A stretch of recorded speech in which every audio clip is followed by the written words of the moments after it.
اللهم صل على محمد وآل محمد. اليوم راح أسوي لكم طريقة عمل كيكة البسكت الباردة. هنا عندي 3 بسكت سادة، شي هنا عندي أصفر وهنا شي عندي بالكاكاو علبة واحدة. راح أستخدم وياه 3 علب حليب سادة أبيض أو 500. هنا عندي 3 خواشق نشا، 3 خواشق شكر، 3 خواشق أكل كاكاو باودر. هنا عندي علبة قشطة، وعندي هنا زبدة من هاي الحجم الصغير. عندي هنا قالب أنا فارش طبعا بالسيليفون الشفاف. هنا هذا الجدر راح استخدمه اخبط بيه كل المواد. اول شي راح اضيف الحليب،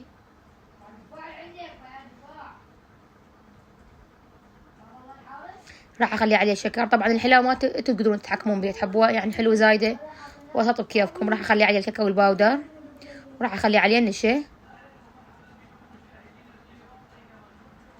هسه اخلطهم كل زين.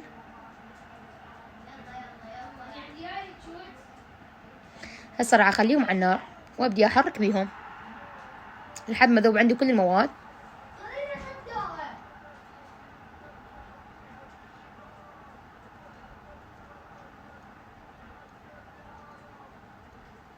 هسه بعد ما ذابت المواد عندي راح طبعا يبدي يسخن شويه. هسه بعد ما ثخن عندي بهاي الطريقه، واحد شلون صار شكله، راح اضيف عليه القشطه وراح اضيف عليه خاشوقه واحده زبده. يعني هاي الزبده نفسها ام الربع راح اقسمها لي نصين. راح اخلي علبه القشطه وراح اضيف عليه الزبده واشيلها حاليا من النار، احركه كل زين لحد ما يمو عندي الزبد والقشطه.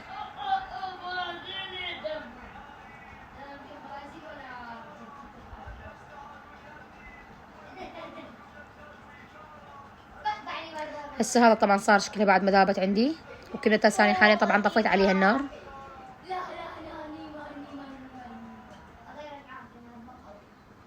هسه البسكت اني طبعا كسرته بهاي الطريقه، مو كلش كسره ناعم، لا يعني شي وسط. بهاي الطريقه سويته. هسه انا راح اضيف البسكت على الخليط اللي سويته. راح اضيف كل البسكت اللي انا هسه كسرته على الخليط، ابدي احرك بيه. ورا امتزاج طبعا عندي البسكت والخليط اللي انا محضرته. هسه راح اضيفه بالقالب. طبعا بعد ما خبطته بعد شلون صار شكله، خبطته كل زين. هسه راح اخليه بالقالب. تقدرون طبعا تدهنون القالب زيت اذا يعجبكم على مود ما يلزق عندكم، او تفرشونه سيليفون شفاف مثل ما اني سويت. هسه راح اخليه بالقالب واضغطه.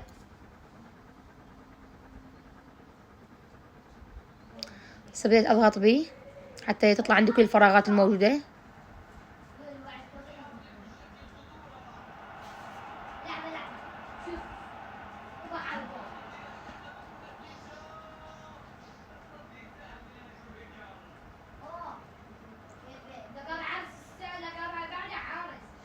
هسه هنا راح اخلي فوقه طبعا بسكت بدون ما اكسره هيك كامل، راح اخليه فوقه على الوجه.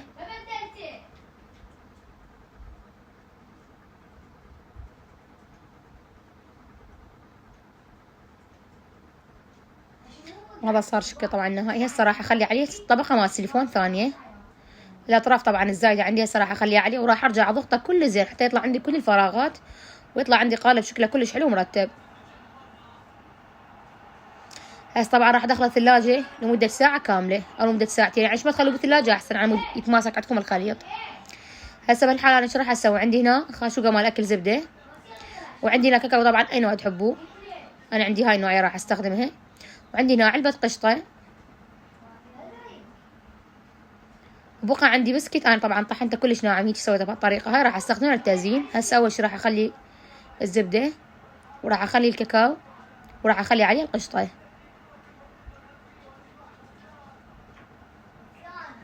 هسه راح اخليهم على النار لحد ما يذوب عندي الخليط هذا اللي انا سويته. ابدي احرك بيهم على النار.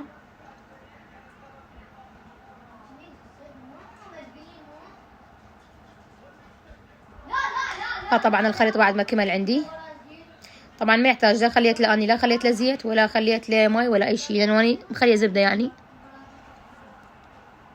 هذا الخليط طبعا تقدرون تستخدموه بكل الحلويات.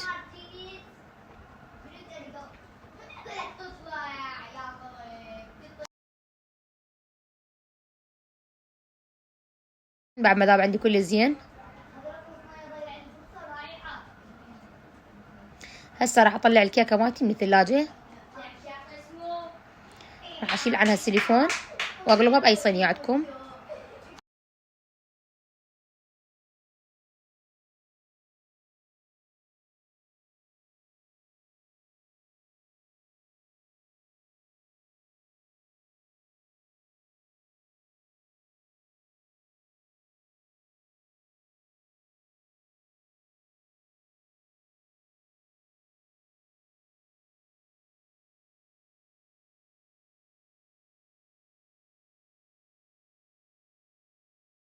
هسه انا هنا شلت عنها كل السيليفون،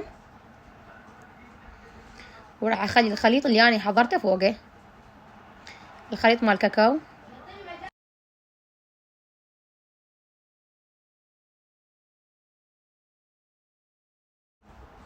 صراحة اصبه عليه.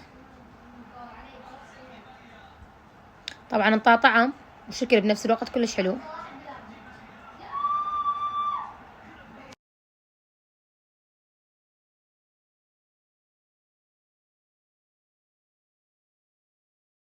اخر شي راح ازينه بالبسكوت المطحون اللي انا محضرته.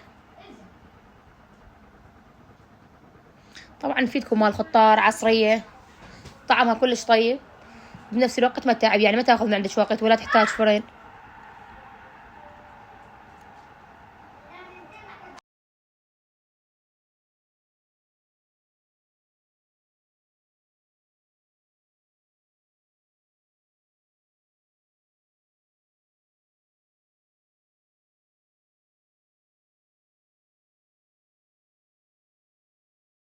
بس هذا طبعا شكلها من الداخل.